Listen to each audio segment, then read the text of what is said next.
Assalamualaikum warahmatullahi wabarakatuh. Salam rahayu, salam sejahtera bagi kita semua. Insya Allah paling rahmat dan keberkahan bagi kita semua, amin ya robbal alamin. Nah, kali ini Mbah Mul ingin memberikan pawajangan tentang perbedaan penyakit antara medis, non medis, penyakit gaib, penyakit hati, penyakit karena doa, dan juga penyakit yang sifatnya dikirim oleh makhluk halus nih. Nah, seperti apa bedanya? Nah, akan kita bahas ya. Pertama, siapa toh yang pengen sakit? Tidak ada yang pengen sakit, semuanya pengen sehat. Makanya dalam doa-doa kita semoga diberikan kesehatan, karena sehat itu luar biasa lehat, terutama pada umur-umur yang sudah mencapai usia 50 ke atas itu. Sehat itu benar-benar luar biasa. Nah, pada dasarnya penyakit ini ada dalam tubuh manusia karena beberapa hal. Pertama, karena tingkah laku manusia itu sendiri, dari pola makan, pola hidup, dan beberapa perilaku hidup ya.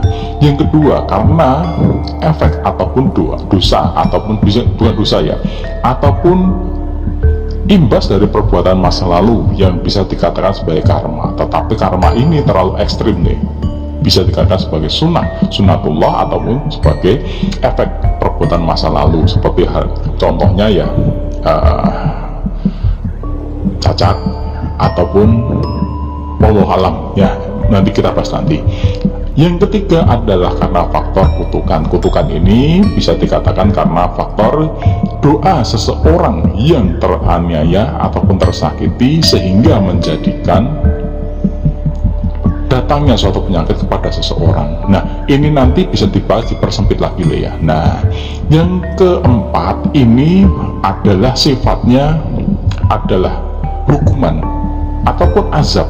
Tetapi azab ini sebenarnya terlalu ekstrim, kita tidak bisa melihat itu azab ataupun hukuman yang langsung dari Gusti Allah, yang sifatnya adalah pengeling agar manusia itu tahu bahwa inilah kekuasaanku, Allah ya, Gusti Allah sendiri yang bilang seperti itu. Nah, terus ciri-cirinya bagaimana, Mbah?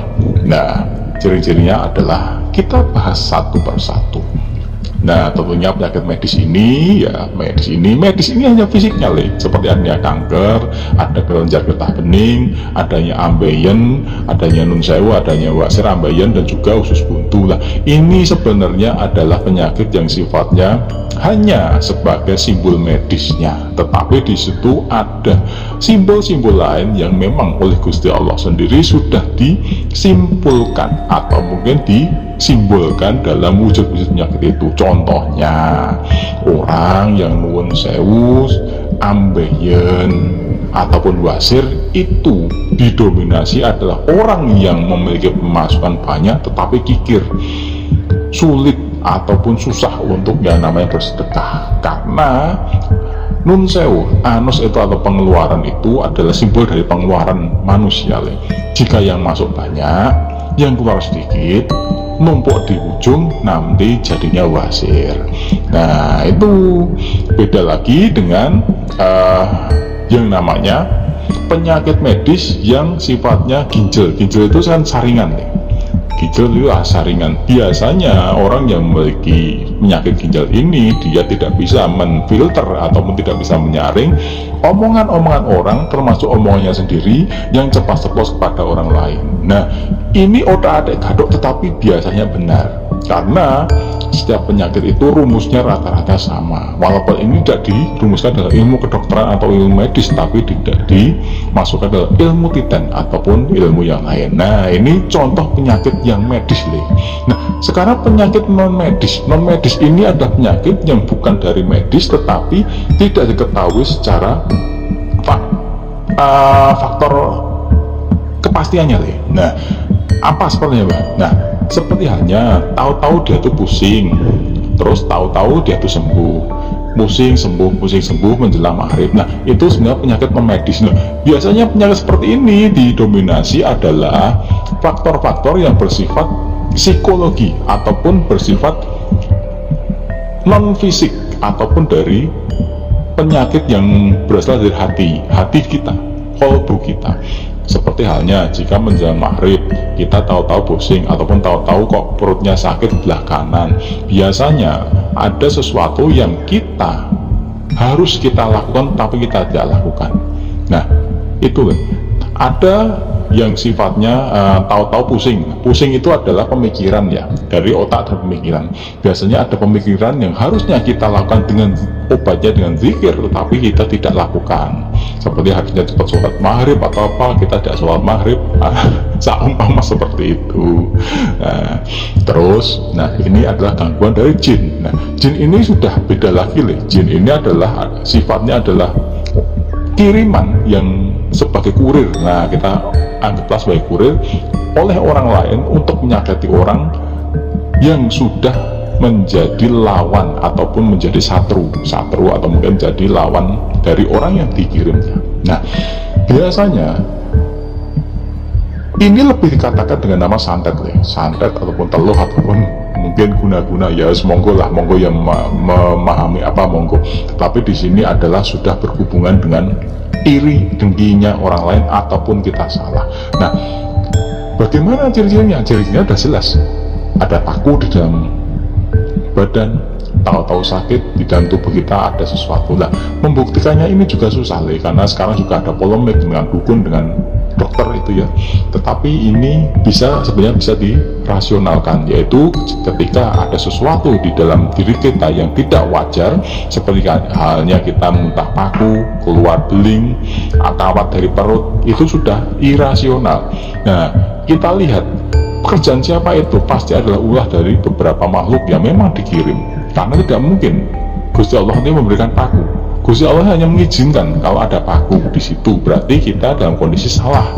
Nah, pasti seperti itu dan kita dikeparengkan, diizinkan untuk adanya benda itu, jadi mana yang mengizinkan. Tetapi ketika itu terjadi, harusnya kita juga menggunakan metode lain, tidak cuma langsung kita minta pertolongan kepada Gusti Allah, sholat, terus minta tahu-tahu hilang. Enggak, itu ada prosesnya.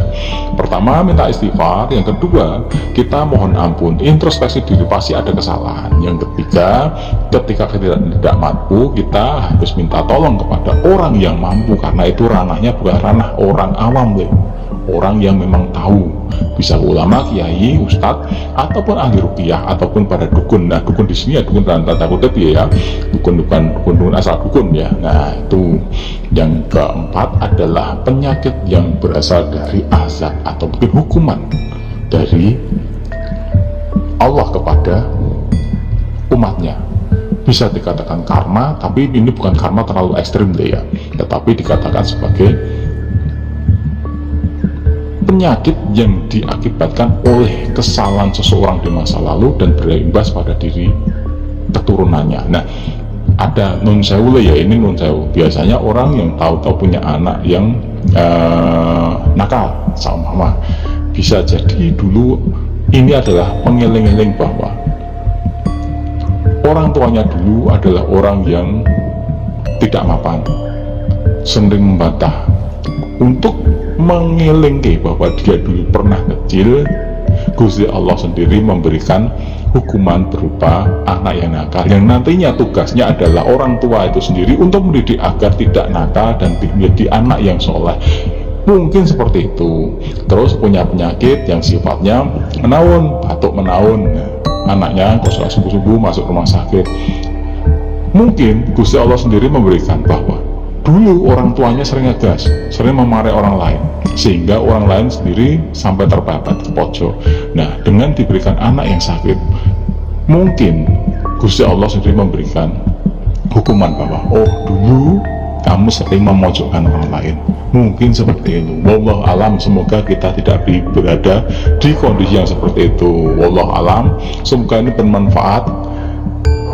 Kita sambung lagi besok. Wassalamualaikum warahmatullahi wabarakatuh.